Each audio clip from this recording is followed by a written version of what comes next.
अस्सलाम वालेकुम। तिब की दुनिया में आपका तबीब हकीम बशीर अहमद आपको खुशामदीद कहता है।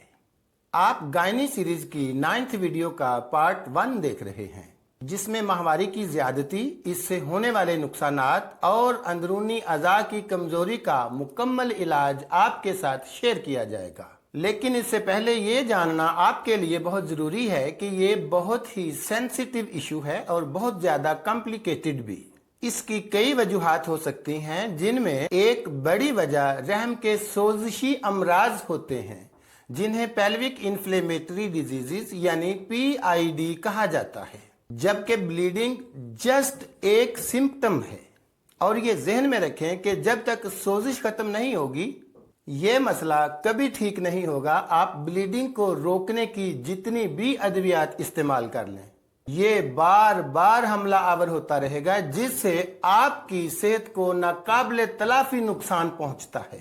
बिलाशुबा हैवी ब्लीडिंग खतरे की अलामत होती है। इस सारी सूरत हाल को सामने रखते हुए आज की इस वीडियो में एक बहुत ही मौसर रेमेडी आपके साथ शेयर की जा रही है, जिसके चंद रोज इस्तेमाल से रहम के सोजिशी अमराज मुकम्मल तौर पर ठीक हो जाते हैं। इनके ठीक हो जाने से माहवारी की ज्यादती का मसला खुद ब खुद और मुस्तकिल तौर पर ठीक हो जाता है। तो बगैर वक्त जाया किए बढ़ते हैं आज की इस मौसर रेमेडी की जानिब। हिकमत के इस सफर में आगे बढ़ने से पहले क्यों ना वीडियो को लाइक करते हुए चैनल को सब्सक्राइब करके बेल आइकन को क्लिक कर दिया जाए। इकराम, ये हैं वो तमाम इंग्रेडिएंट्स जो आज की इस रेमेडी में शामिल किए जाएंगे।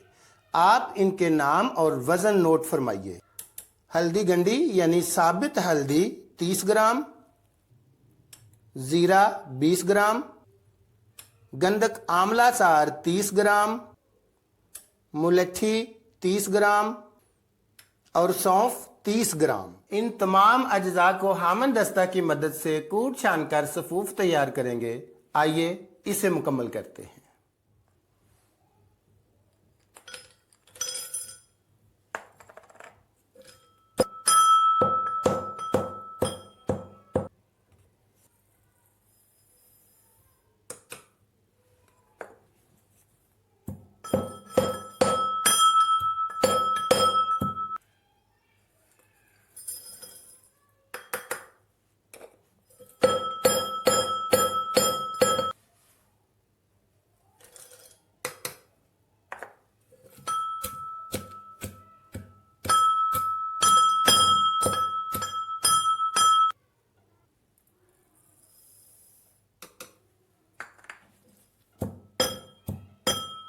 जी नाजरीन, हमने इन तमाम अज्जा का सफूफ तैयार कर लिया है, यानी हमारी आज की ये रेमेडी कंप्लीट हो चुकी है। इसकी मिकदार खुराक 3 ग्राम यानी आधा चाय का चम्मच सुबह, दोपहर, शाम और रात यानी 24 घंटों में 4 दफ़ा ताज़ा पानी के साथ इस्तेमाल किया जाता है। और जब ब्लीडिंग कंट्रोल हो जाए तो फिर सुबह, दोपहर और शाम 3 टाइम इस्तेमाल करें। इंशाअल्लाह चंद रोज इस्तेमाल से ब्लीडिंग का मसला ठीक हो जाएगा। वीडियो को ज्यादा से ज्यादा लाइक करें, शेयर करें।